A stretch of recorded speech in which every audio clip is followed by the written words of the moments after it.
नमस्कार दोस्तों, एनएस ज्योतिष में आपका फिर से स्वागत है। आज हम लोग बात करेंगे वृश्चिक लग्न यानी कि स्कॉर्पियो स्टैंडर्ड का नवंबर 2025 आपके लिए कैसा रहेगा, ये हम लोग समझने का प्रयास करेंगे। अगर आप आपकी कुंडली का एनालिसिस करवाना चाह रहे हैं तो नीचे दिए हुए नंबर पे आप हमसे संपर्क करके अपॉइंटमेंट बुक कर सकते हैं। और अगर आपने वृश्चिक लग्न का अक्टूबर 2025 का मासिक फलादेश एवं उपाय नहीं देखा है तो ऊपर दिए हुए आई बटन पर क्लिक करें।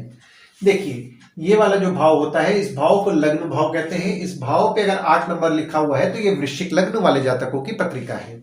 आइए दोस्तों, पहले ये समझने का प्रयास करते हैं कि इस महीना यानी कि नवंबर के महीने में कौन कौन से ग्रह आपके किस किस भाव में बैठे हुए हैं। तो मंगल और बुध आपके लग्न पे बैठे हुए हैं। राहु चंद्रमा आपके चौथे भाव में बैठे हुए हैं। शनिदेव आपके 5वें भाव में बैठे हुए हैं। गुरुदेव आपके 9वें भाव में बैठे हुए हैं।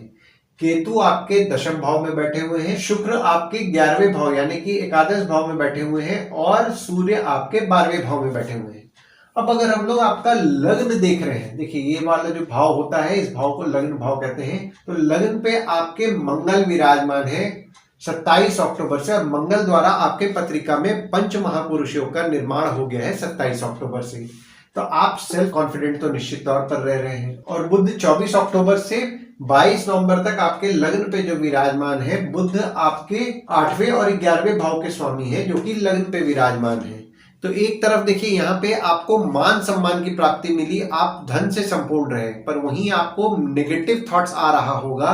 नेगेटिव थॉट्स को कंट्रोल करने के लिए अगर आप मेडिटेशन कर रहे हैं तो आपको बहुत अच्छा रिजल्ट मिलेगा। तो ये जो पीरियड आपका बन रहा है, मेडिटेशन रेगुलर बेसिस पे करें।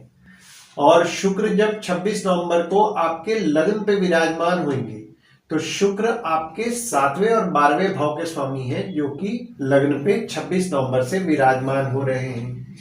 26 नवंबर से दवाई हॉस्पिटल संबंधित आपके खर्चे बढ़ेंगे।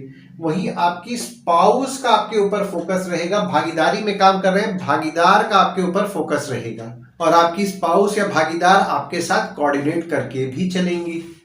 सूर्य जब 16 नवंबर को आपके लग्न पे विराजमान हो रहे हैं तो 16 नवंबर से आप आपके काम को लेकर के वर्कोहॉलिक रहोगे। ऊपर से गुरुदेव की दृष्टि भी आपके लग्न पे पड़ रही है तो आपको नॉलेज तो मिल ही रहा है। 18 अक्टूबर से ज्ञान की प्राप्ति आपको हो रही है। हालांकि यहाँ पे 18 अक्टूबर से आपके वेट बढ़ने की भी संभावनाएं बनी हुई है। पूरे नवंबर के महीना तो वेट पे कंट्रोल करें और एक्सरसाइज रेगुलर बेसिस पे करें। दूसरे भाव में आपके कोई ग्रह नहीं है, पर यहाँ पे देखिए शनिदेव की दृष्टि आपके दूसरे भाव में पड़ रही है और आपके दूसरे भाव के स्वामी आपके 9वें भाव में विराजमान है। दूसरा भाव जो होता है वो होता है आपके वाणी कुटुंब कोष का होता है।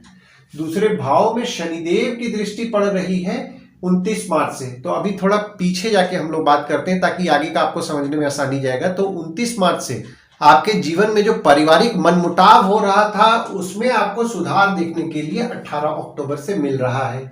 वहीं सेविंग्स को लेकर के जो आपको जो थोड़ी बहुत चिंता रह रही थी, पैसे आ रहे थे जा रहे थे, उसमें भी आपको 18 अक्टूबर से सुधार देखने मिला है।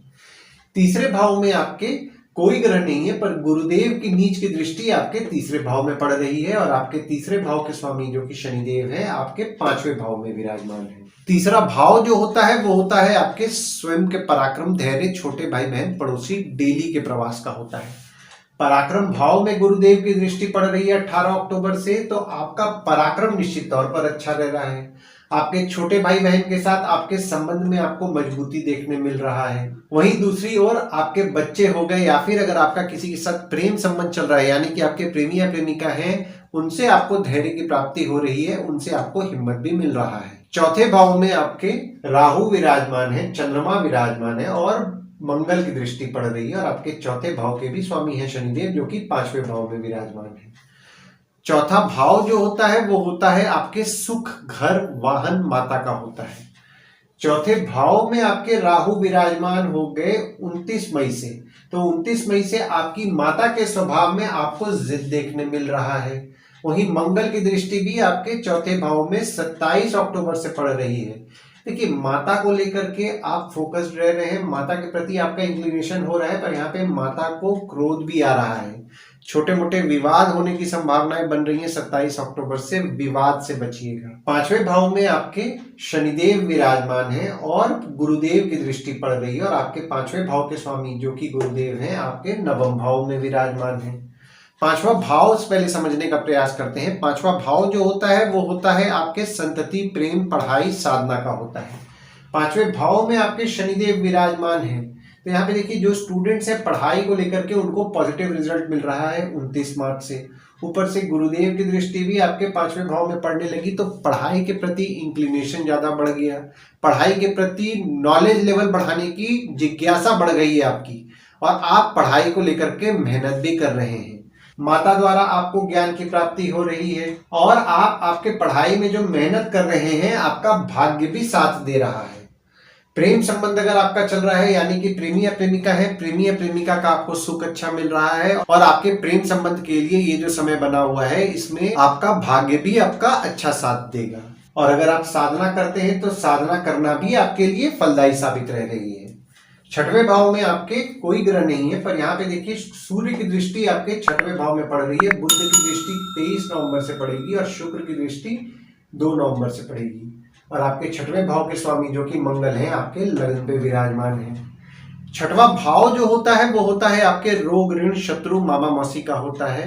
जो भी लोग मेडिकल फील्ड से संबंधित काम कर रहे हैं, जैसे कि डॉक्टर हैं, फार्मासिस्ट हैं, मेडिकल इक्विपमेंट का बिजनेस कर रहे हैं, या फिर बैंक रिकवरी, सिक्योरिटी सप्लाई से संबंधित काम कर रहे हैं, काम को लेकर के वे पॉजिटिव माइंडेड रह रहे हैं। और 7वें भाव में आपके मंगल की दृष्टि पड़ रही है और शनिदेव की दृष्टि पड़ रही है। वैसे तो देखिए बुध की दृष्टि भी आपके 7वें भाव में पड़ रही है, शुक्र की दृष्टि 26 नवंबर से पड़ रही है, और सूर्य की दृष्टि 16 नवंबर से पड़ रही है।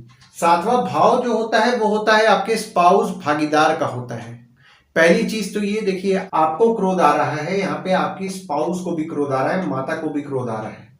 विवाद होने की संभावनाएं बन रही हैं 27 अक्टूबर से, तो विवाद को अवॉइड करें। हालांकि यहाँ पे आपकी स्पाउस आपके साथ कोऑर्डिनेट करके चलेंगी, पर विवाद होने की संभावनाएं भी बन रही हैं, तो विवाद से बचें। और अगर आप भागीदारी में काम कर रहे हैं तो 9 अक्टूबर से 1 नवंबर तक भागीदार द्वारा आपके लाभ के योग बन रहे हैं। आपकी स्पाउस आपके काम में मदद करती हैं, आपकी स्पाउस द्वारा आपके लाभ के योग बन रहे हैं। और अगर आपकी स्पाउस इंडिपेंडेंटली भी वर्क कर रही हैं तो भी यहाँ पे लाभ के योग आपकी स्पाउस द्वारा बन रहे हैं। और जब आपके 7वें भाव के स्वामी आपके 12वें भाव में 2 नवंबर से लेकर के 25 नवंबर तक विराजमान रहेंगे, तो आपकी स्पाउस को लेकर के आपके खर्चे बढ़ेंगे। आपकी स्पाउस खर्चीली भी रहने वाली है इस पीरियड में। भागीदारी में काम कर रहे हैं, भागीदार को लेकर के आपके खर्चे बढ़ेंगे। और अगर आप कोई यात्रा आपकी स्पाउस या भागीदार के साथ प्लान कर रहे हैं, यानी कि विदेश यात्रा की मैं बात कर रहा हूं, तो आपके लिए फेवरेबल समय 2 नवंबर से 25 नवंबर के बीच में बन रहा है। 8वें भाव में आपके कोई ग्रह नहीं है, पर यहाँ पे देखिए मंगल की दृष्टि आपके 8वें भाव में पड़ रही है, और आपके 8वें भाव के स्वामी जो कि बुध हैं आपके लग्न पे विराजमान है 24 अक्टूबर से 22 नवंबर तक। 8वां भाव जो होता है वो होता है आपके आयु, जीवन, मृत्यु, अचानक धन लाभ, ससुराल का होता है। 8वें भाव में आपके मंगल की दृष्टि पड़ रही है, तो आप तो देखिए यहाँ पे एग्रेसिव रह रहे हैं, आपके ससुराल वाले भी स्वभाव में एग्रेसिव रह रहे हैं, तो विवाद होने की संभावनाएं ससुराल वालों से बन रही है। पहली चीज तो ये, विवाद से बचें। दूसरी चीज, जो भी लोग जमीन से नीचे से संबंधित काम करते हैं, रिसर्च से संबंधित काम करते हैं, वे अपने काम को लेकर के मेहनती रहेंगे। और जब आपके 8वें भाव के स्वामी आपके 12वें भाव में 23 नवंबर से विराजमान होंगे, तो 23 नवंबर से आपके ससुराल वालों की स्वास्थ्य थोड़ी बहुत बिगड़ सकती है। ससुराल वालों की स्वास्थ्य का ध्यान दें। हालांकि यहाँ पे देखिए आप खर्च कम करने का प्रयास कर रहे हैं, और विदेश संबंधित अगर आप काम कर रहे हैं तो विदेश संबंधित काम को लेकर के आपका फोकस रहेगा। विदेश संबंधित काम में आप मेहनत करेंगे, आपको रिजल्ट मिलेगा, पर यहाँ पे छोटी मोटी बाधाएं भी आपको देखने मिलेंगी। 9वें भाव में आपके गुरुदेव विराजमान है, और 9वें भाव में जब गुरुदेव विराजमान हो गए वे उच्च के हो गए हैं। 9वां भाव जो होता है वो होता है आपके भाग्य, धर्म, जीजा, साली, साला, छोटे भाई के स्पाउस का होता है। 9वें भाव में आपके गुरुदेव विराजमान है, तो आपका भाग्य आपका निश्चित तौर पर साथ देगा। सेविंग करने का प्रयास कर रहे हैं, आपका भाग्य साथ देगा। आपके परिवार के सदस्य आपका मदद करेंगे, जिससे कि आपको रिजल्ट भी अच्छा देखने मिलेगा। और जो स्टूडेंट्स हैं वे भी अपने पढ़ाई में मेहनत करेंगे, और मेहनत करके उनको रिजल्ट निश्चित तौर पर मिलने वाला है। प्रेम संबंध अगर आपका चल रहा है तो प्रेम संबंध को लेकर के आपको पॉजिटिव रिजल्ट मिलेगा। दशम भाव में आपके केतु विराजमान है और आपके दशम भाव के स्वामी जो कि सूर्य हैं आपके 12वें भाव में विराजमान है। दशम भाव जो होता है वो होता है आपके बॉस, पिता, काम, ऑफिस का होता है। दशम भाव में आपके केतु विराजमान हो गए 29 मई से, तो आपके बॉस हो गए, पिता हो गए, उनको प्रेडिक्ट करना थोड़ा मुश्किल जाएगा, वे बोलेंगे कुछ करेंगे कुछ। और आपके दशम भाव के स्वामी आपके 12वें भाव में विराजमान हो गए 17 अक्टूबर से 15 नवंबर तक।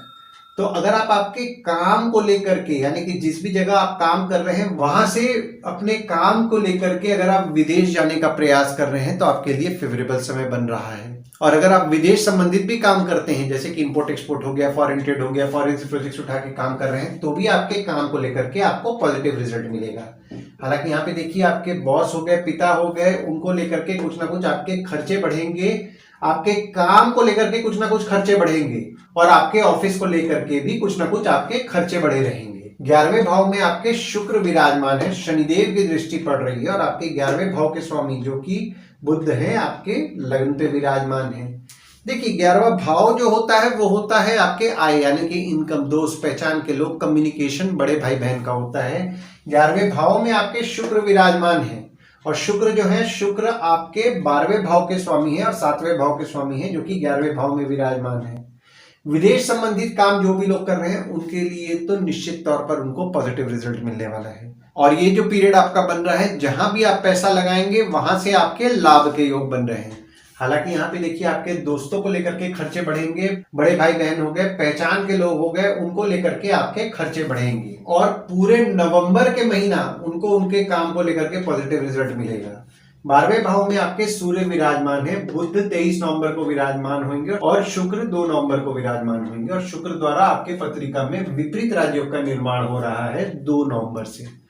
2 नवंबर से आप जिस काम में भी खर्च कर रहे हैं, जैसा कि मैंने आपको पहले ही बताया, ये पूरा नवंबर का महीना आप खर्च करेंगे, खर्च करके आपको रिजल्ट मिलेगा। वहीं बुध भी जब आपके 12वें भाव में 23 नवंबर से विराजमान होंगे तो 23 नवंबर से आपके खुद के खर्चे बढ़ने वाले हैं, यानी कि पैसे आएंगे और जाएंगे।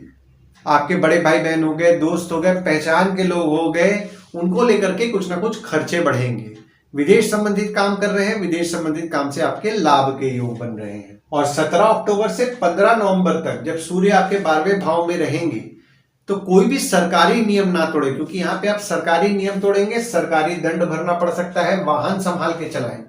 लेडीज को लेकर के आपके खर्चे बढ़ेंगे। 2 नवंबर से 25 नवंबर के बीच में आपकी स्पाउस को लेकर के आपके खर्चे बढ़ेंगे और 23 नवंबर से किताबों को लेकर के आपके खर्चे बढ़ेंगे। हो सकता है आप कोई सेमिनार अटेंड करें जिसमें कि आपके खर्चे बढ़े, या फिर कोई कम्युनिकेशन डिवाइसेस को लेकर के आपके खर्चे बढ़ेंगे। तो ओवरऑल अगर मैं नवंबर का महीना आपके लिए देख रहा हूं ना, तो नवंबर के महीना में देखिए इनकम आपका होगा। जो लोग विदेश संबंधित काम कर रहे हैं उनके इनकम के योग बन रहे हैं। जो लोग विदेश संबंधित काम नहीं कर रहे हैं उनका भी भाग्य सेविंग्स करने में उनका साथ देगा। इनकम की जो बात आती है, देखिए यहाँ पे आपको पैसे को सोच समझ के खर्च करना है, क्योंकि 23 नवंबर से आपके दोस्त या पहचान के लोगों को लेकर के कुछ ना कुछ खर्चे बढ़ सकते हैं। आइए दोस्तों, हम लोग ये समझने का प्रयास करते हैं कि नवंबर के महीना में गुड डेट्स, बैड डेट्स और रेमेडीज क्या होंगे आपके लिए। तो गुड डेट्स वो डेट्स हो जाते हैं जिस दिन अगर आप कोई नया काम शुरू करना चाह रहे हैं, कोई कंपनी में आपके एग्रीमेंट हो रहा है, कोई कंपनी में आपके ज्वाइनिंग हो रहा है, या फिर अगर आप कहीं बाहर जाने का प्लान कर रहे हैं, कोई भी अच्छा काम करना चाह रहे हैं, तो इस डेट्स को आप कंसिडर कर सकते हैं। तो डेट्स हो जाते हैं 2 तारीख, 3 तारीख, 10 से 12 तारीख, 21 तारीख, 22 तारीख, 24 से 26 तारीख और 30 तारीख। वहीं बैड डेट्स में अगर आप कहीं बाहर जाने का प्लान कर रहे हैं, कोई कंपनी में आपके एग्रीमेंट हो रहा है, कोई कंपनी में आपके ज्वाइनिंग हो रहा है, या फिर अगर आप कोई नया सामान खरीदना चाह रहे हैं, कोई भी अच्छा काम करना चाह रहे हैं, तो इस डेट्स को आप अवॉइड करें। तो डेट्स हो जाते हैं 4 तारीख, 5 तारीख, 8 तारीख, 9 तारीख, 18 तारीख, 19 तारीख। इस डेट्स को आप कहीं लिख के रख लीजिए ताकि आपके ध्यान में रहे। और उपाय में आपको सोमवार के दिन शिव भगवान के मंदिर जाएं, शिव भगवान को जल चढ़ाएं और जल चढ़ाते समय ओम नमः शिवाय का जाप करें। और गुरुवार के दिन साईं बाबा और दत्त भगवान की उपासना करें। साईं बाबा और दत्त भगवान के अगर आप मंदिर जाएंगे तो आपको अच्छा लाभ होगा। आशा करता हूं इस वीडियो में दी हुई जानकारी आपको पसंद आई होगी। अगर आप हमें YouTube पे देख रहे हैं और ये वीडियो आपको पसंद आया हो तो इस वीडियो को लाइक कीजिए, चैनल को सब्सक्राइब कीजिए, नोटिफिकेशन बेल जरूर दबाइए। और अगर आप हमें फेसबुक पेज या व्हाट्सएप पेज पे देख रहे हैं तो फेसबुक पेज और व्हाट्सएप पेज को लाइक करें और फॉलो करें। धन्यवाद दोस्तों, कल फिर मिलेंगे एक नए वीडियो के साथ।